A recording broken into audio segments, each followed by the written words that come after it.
अस्सलाम वालेकुम जी। आज हम बात करेंगे इमरान खान साहब के फ्यूचर पे, उनकी पॉलिटिक्स, उनके केसेस के बारे में। इस सिलसिले में मेरे बनोई जोन से हैं अपना एडवोकेट शाहिद अवान साहब भी कराची से तशरीफ़ लेके आए हुए हैं हमारे कश्मीर में।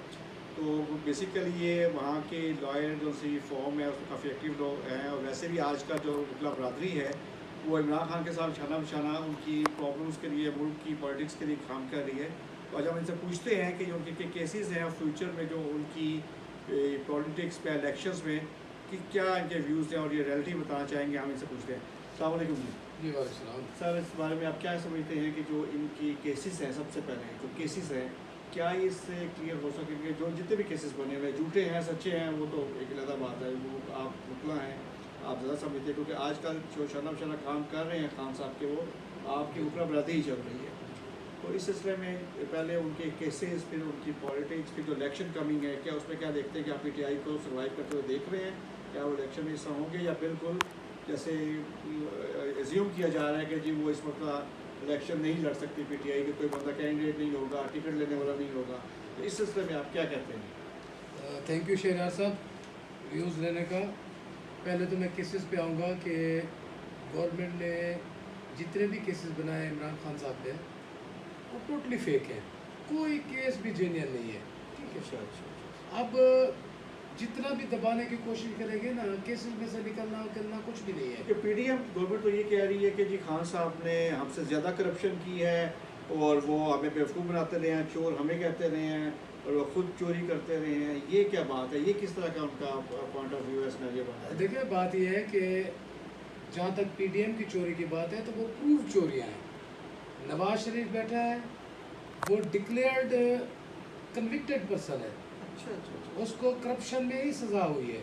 वो तो कह रहे हैं कि जी वो सियासी तौर पे जो बना हुआ है सारा, कभी प्रूव नहीं हुआ उनका, तो कुछ भी नहीं, वो उनके सिस्टम ऐसे चलाते हैं कि वो इदारों को अपने साथ मिला के काम करते हैं। ठीक है, ठीक हो। जहाँ तक इमरान खान साहब की बात है, अब उनकी चोरी क्या, तोशा खाना की बात की है। बिल्कुल जी। तोशा खाना का केस है भी, जब नवाज शरीफ थे, आसिफ जरदारी थे, तोशा खाना की चीज़ें तो उनके पास भी हैं। बिल्कुल। वो 20% पे लेते हैं, तो जेल क्लियर एक लॉ है। ठीक बिल्कुल है, ठीक है। एक तोहफा मिलता है किसी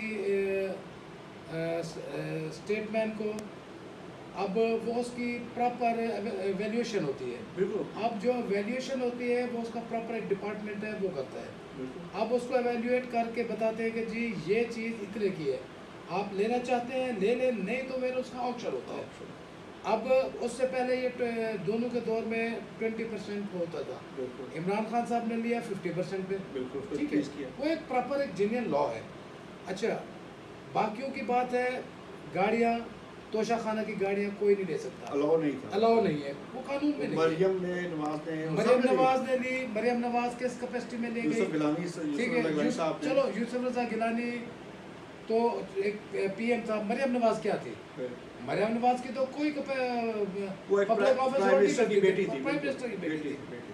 आसिफ जरदारी ने ली गाड़ियाँ, प्रेसिडेंट ऑफ पाकिस्तान थे वो। नवाज शरीफ ने गाड़ियाँ ली, उनकी कोई लीगल मॉरल कोई अथॉरिटी थी नहीं कि वो गाड़ियाँ ले सकते थे। इमरान खान साहब ने जो गिफ्ट लिए प्रॉपर उसको, तो इसमें क्या वजह है कि सब ने लिए हैं गिफ्ट्स, लेकिन आज आके खान साहब जो उनसे हैं वो उसमें इनको कहते बदनाम भी किया गया और कहा गया कि जिन्हें चोरी की है। तो इसका मतलब है कि ये तो सब जितने भी हुक्मरान हैं वो आग लेते रहे हैं, इस्तेमाल करते रहे हैं, और उनको थ्राइस भी नहीं था। लेकिन वाई शुड कि क्यों ये फिर इनके साथ ऐसा क्यों हुआ? उसकी रीज़न ये है कि चूँकि पूरी दुनिया जानती है कि पाकिस्तानी हुक्मरान चोर है, नवाज शरीफ, आसिफ जरदारी। ठीक, अब वो खान साहब को उसी कटहरे में लाना चाहते थे, इम्प्रेशन ये देना चाहते थे कि ये भी हमारी तरह का चोर है। अच्छा, इसमें मैं आपको थोड़ा सा रोक, क्या आप प्योर खान साहब की पीटीआई की तो नहीं है? जो मैं एक बात ये कहना चाह रहा हूँ कि हम चाहते हैं कि जो पाकिस्तान के फैक्ट्स है क्लियर, आप उन्हीं पे बात कर रहे हैं, मैं ये है। लेकिन हमारे व्यूज़ ये ना समझे कि हमने किसी पीटीआई के बंदे को बिठाया हुआ है, ताकि आप, हमें पता है कि आप नॉन पॉलिटिक्स करते हैं, पॉलिटिकल हैं, और ऐसी बात नहीं है, लेकिन आप बात कर रहे हैं जो हकीकत है, जो वकला बरादरी को अंदर की बात पता है, जो आम बंदे को नहीं पता। हम इस चीज़ को चाह रहे हैं कि हम इसको क्लैरिफाई कर दें कि ऐसी बात नहीं है, जो हकीकत है आप उसको बताना चाह रहे हैं। देखिए जी, मैं बात कर रहा हूँ बीए के पाकिस्तानी। ठीक हो। ठीक है, अगर खान साहब पे कोई ऐसी बात होती तो डेफिनेटली उसको क्रिटिसाइज़ करते हैं। बाइसत वकील हमारी जिम्मेदारी है कि मुल्क की बात करें, ठीक है, ठीक है। हमारा किसी पॉलिटिकल पार्टी से कोई ताल्लुक नहीं है, बहुत अच्छा। जो हकायक हैं उनकी बात करेंगे। देखिए ना, अगर आप एक बंदे को ही सिर्फ क्या कहते हैं कि विक्टिम बनाना चाहते हैं। विक्टिमाइज करेंगे हाँ। तो ये भी जाती है। अब देखिए, रिसेंटली मैं आज की आपको बात बताऊं कि इमरान खान साहब पे एक FIR लॉन्च की है कि जी वो JIT में पेश हुए थे, तो JIT के लोगों को धमकियां दी हैं। हालांकि खान साहब ने क्लियर कट बात की है कि देखें, जो मेरे साथ ज्यादतियाँ हुई हैं, इवन के मर्डर अटैम्प्ट किया, ठीक है, एक दफ़ा नहीं 2 दफ़ा किया। अच्छा, खान साहब कहते हैं कि वो चीज़ मैं माफ़ कर दूंगा कि मेरी ज़ात का मामला है, जो मेरी आवाम, जो मेरे मुल्क के साथ किया, मैं वो कभी माफ़ नहीं करूँगा। अब अगर इस चीज़ को वो कहते हैं कि जी धमकी है, इसका मतलब ये है कि वो शायद जो JIT के मेंबरान बैठे हुए थे, लगता है कि वो पाकिस्तानी नहीं थे। दूसरा ये भी है, वो ये भी पता चला कि खान साहब ने खुद बताया कि वो कभी दारू के खिलाफ नहीं है, वो दारू को मजबूत करना चाहते हैं और उनके साथ हैं वो। और हकीकत भी कुछ इस तरह की है। और ये भी कुछ है कि कुछ लोग ऐसे थे जो उनके पुराने साथी थे, जो उनकी पॉलिटिक्स के साथ थे, हम नाम तो नहीं लेना चाहते, मुनासिब नहीं है। तो वो सुनने में आया कुछ ऐसी बात है कि जी वो कुछ मिसगाइड थे, जब उनकी गवर्नमेंट के साथ मुज़ाकरात हो रहे थे, वहाँ पे कुछ कह रहे थे और खान साहब को कुछ कह रहे थे। ये हमें कंफर्म तो नहीं है, लेकिन जो सुनी सुनाई बात है। चलिए, आपसे इसलिए हम पूछते हैं कि इस तरह की कुछ चीज़ें, ऐसे हालात को ख़राब किया गया कि जिस तरह खान साहब को और दारू के दरमियान एक जंग है, ताकि ऐसी कोई बात नहीं थी, तो वो मतलब कि अवाम को इस पीछे लगाया गया कि खान साहब ये है, और ये नहीं देखा कि करप्शन, बिजली का आप देख लें, गैस की प्रॉब्लम देख लें, आवाम बंदे की इनके जो आटे की किल्लत देख लें, उस पर कोई नहीं आ रहा। और सब कुछ ये हो रहा है कि जी खान साहब की गलती है, खान साहब ने चोरगुजारी की है। तो ये क्या वजह है कि हमारे जो मेन इश्यूज़ हैं उससे हटाया जा रहा है और कहा जा रहा है कि जी खान साहब जो उनसे हैं वो सब कुछ उनके खिलाफ है। देखिए जी, बात यह है कि अगर पिछले ज़्यादा नहीं, पिछले 10 साल का रिकॉर्ड देख लें, क्या नून लीग हो, क्या पीपल्स पार्टी हो, इदारों को खुल्लम खुला धमकियाँ दी, गालियाँ दी, ठीक है। इमरान खान साहब जब से पॉलिटिक्स में आए हैं, कोई एक स्टेटमेंट उनकी कोई भी दिखा दे कि उसने, इमरान खान साहब ने इदारों को कोई क्रिटिसाइज़ किया हो। अगर इदारे में फ़र्द वाहिद को क्रिटिसाइज़ किया जाता है तो उसका मतलब ये कतई नहीं है कि वो इदारे को क्रिटिसाइज़ कर रहे हैं। इदारों में तो अच्छे लोग भी होते हैं, बुरे लोग भी होते हैं।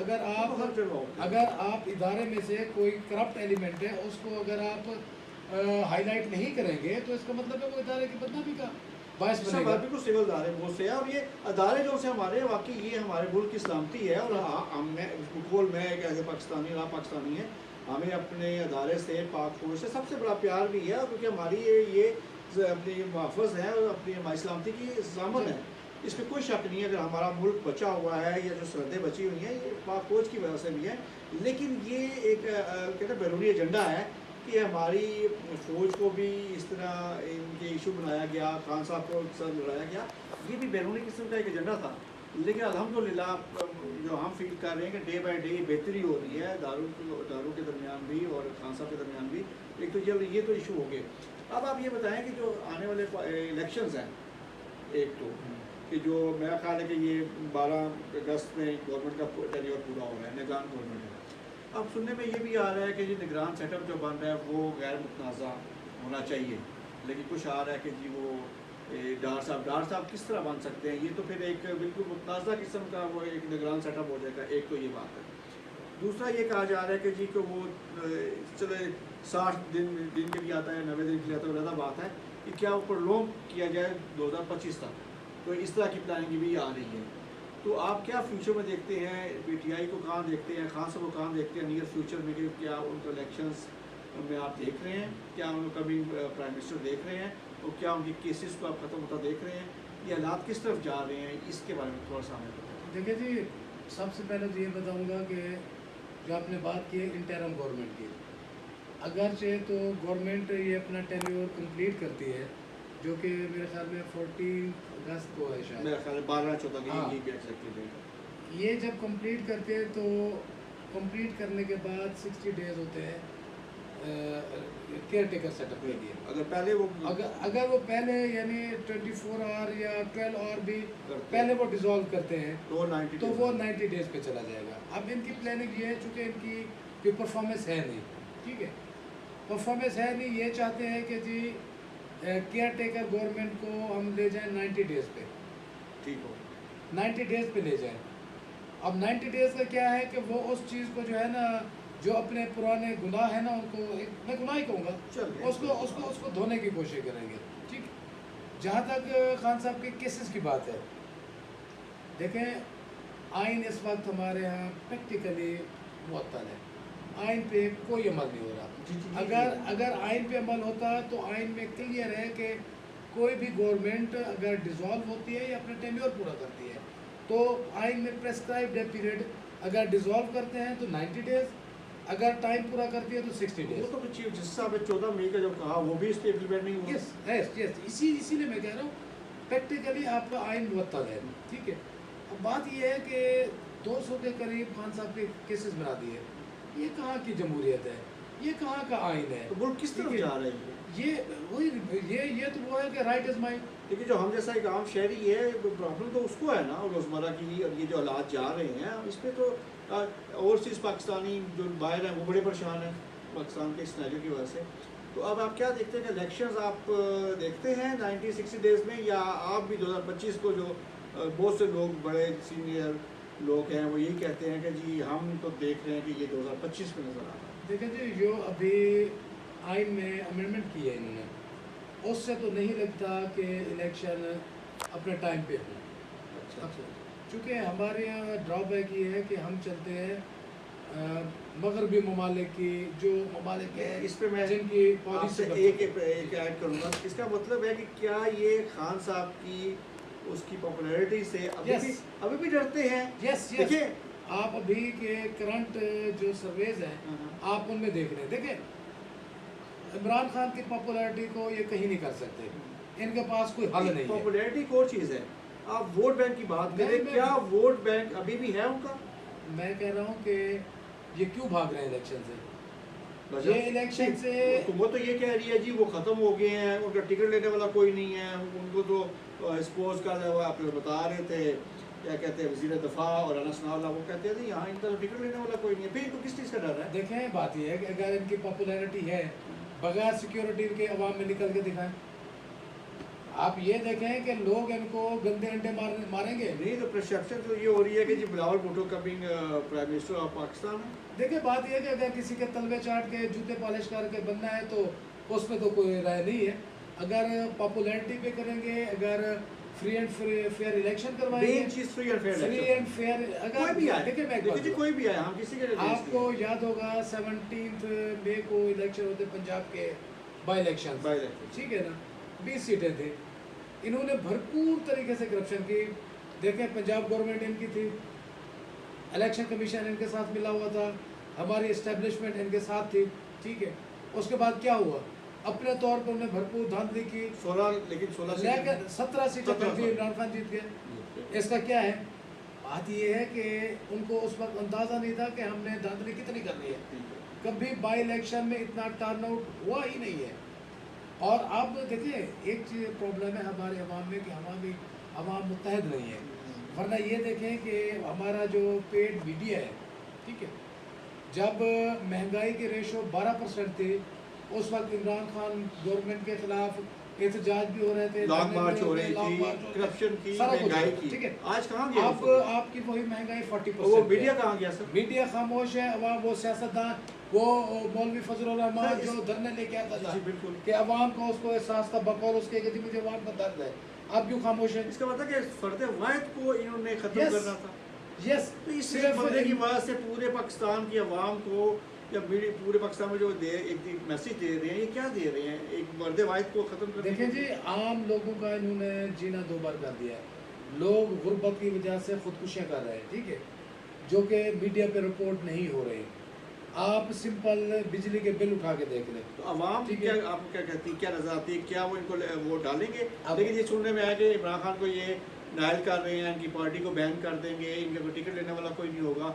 तो अब सपोज मुझे ये भी पता चला खान साहब कहते हैं कि कोई भी ना होगा तो मैं वकला जितने वकला है उन सबको टिकट दे दूँगा। बिल्कुल बिल्कुल यही बात है। देखें बात यह है कि अगर खान साहब को तोशा खाना केस में नायल करते हैं, पहली बात तो ये कि तोशा खाना में है कुछ नहीं, अगर ये उनको इसमें नायल करते हैं तो अगली बार ये फिर उनकी अपनी है, ठीक है। ये तो मैच फिक्स करके एक बंदे को चीफ इलेक्शन कमिश्नर बना दिया जो सिर्फ उनका ब्रीफ ले रहा है। अगर कोई न्यूट्रल आ गया तो फिर तो इनके केस भी और खुलेंगे। ये तो टाइम तो गुजर जाएगा। देखिए ना, खान साहब का मुश्किल वक्त तकरीबन गुजर गया। जिस तरह इंशाअल्लाह, उन्होंने अकेले इसको सब्र से बर्दाश्त किया है, वो बहुत, जो आम शहरी भी कह रहा है कि बेहतरीन उन्होंने किया। जिस तरह उन्होंने प्रेशर लिया है और कोई बंदा नहीं ले सकता था, ऐसे जैसे कि वो अकेले हैं, पूरा हर तरफ पूरी गवर्नमेंट एक तरफ थी। तो अब आप आखिर में हमें बताएं कि क्या आप इलेक्शन में कमिंग प्राइम मिनिस्टर खान साहब को देखते हैं? अगर इलेक्शन फेयर एंड फ्री होते हैं तो उसमें आप क्या देखते हैं? देखा जी, बात यह है कि अगर ये टेक्निकली इमरान खान साहब को नॉकआउट करते हैं, यानी तोशा खाना में डिस्क्वालीफाई कराते हैं, उसका एक प्रोसेस है। और बदकिस्मती से ये मैं कहूँगा कि हमारी जुडिशरी के कुछ लोग भी उनके साथ मिले हुए हैं, ठीक है। कोई का बात नहीं है मुझे ये कहने में।